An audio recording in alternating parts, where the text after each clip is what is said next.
Hey everyone, it's Rendex again, coming to you from inside Hellfire Ramparts. In this video I'll be showing footage of me tanking Ramparts and also in the blood furnace.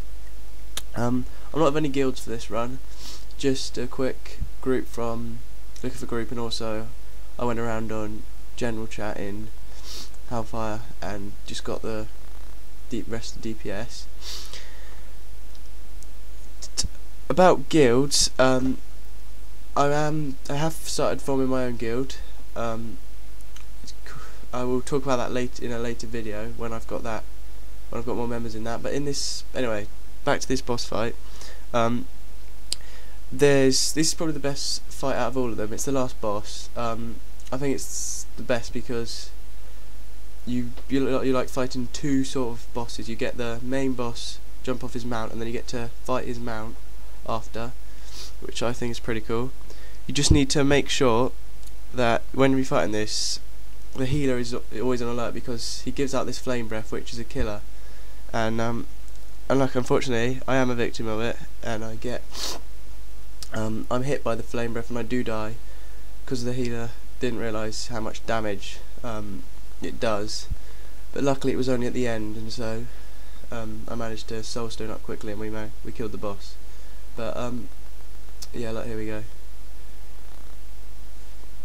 Anyway,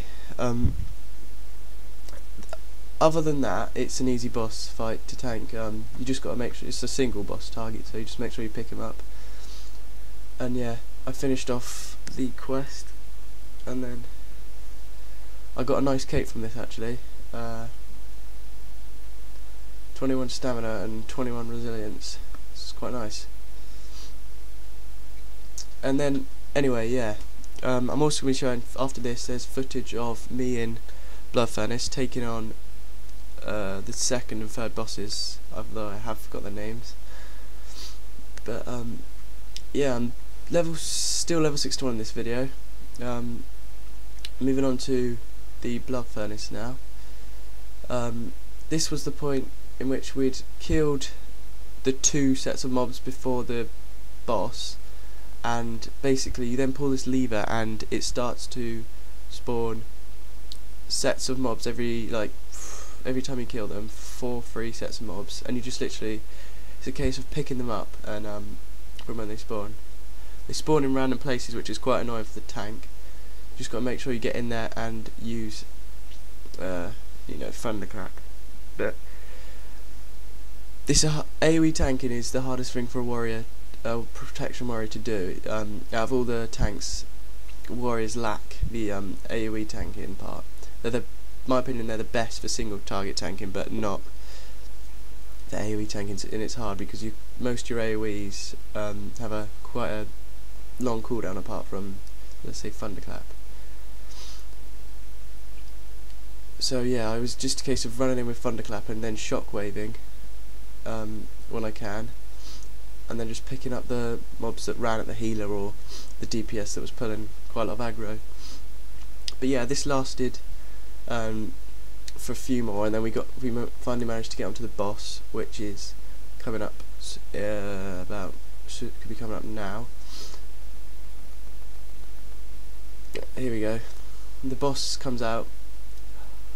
I kind of like fail at this boss with the tanking for some reason. The mage manages to pull a lot of aggro, and I forgot to put vigilance on the mage because it was already on the healer. So eventually I picked it up eventually, and it's an very easy boss to take. It's just, yeah, tank and spank, to be honest. You just got to make sure you stay out of the lava, because our Death Knight, you'll see him in a minute, he'll die because he's standing in the lava. There you go, off he goes. And then here we are, just before the last boss. I decided to take both sets of the mobs before, and it was much harder because of so many mobs and the lack of warriors AoE.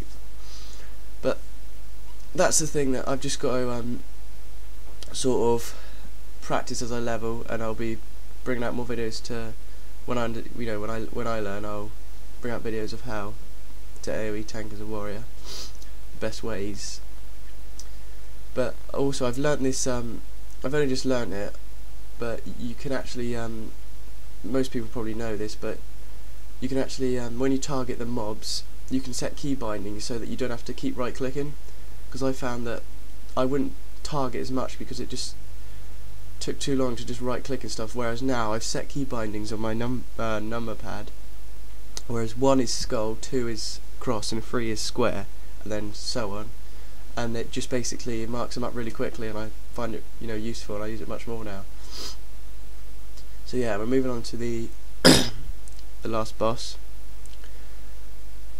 which for some reason the mage decides to do a Leroy Jenkins and just run in there. Whether or not he went, I don't know what he was trying to do, but yeah, you just see him blink in and pull the mobs, and it was a bit tricky trying to pick him up, but I managed to do it in the end. Don't know what he was doing actually. So yeah, I'll talk about the guild. It's called Death Defiers. I've literally just started it, but it's gonna be a sort of leveling guild. Any people are welcome on Turalin, on the EU server. Yeah, it's gonna be a leveling, and also when you're leveling, and then when we get to 80, we'll be starting raids and stuff when I get the members. So yeah, it should be good. I'll talk more about that later on in videos when I've got more members and sort of laid out the guild to everyone that is in it. Anyway, finish off this boss, get the achievement.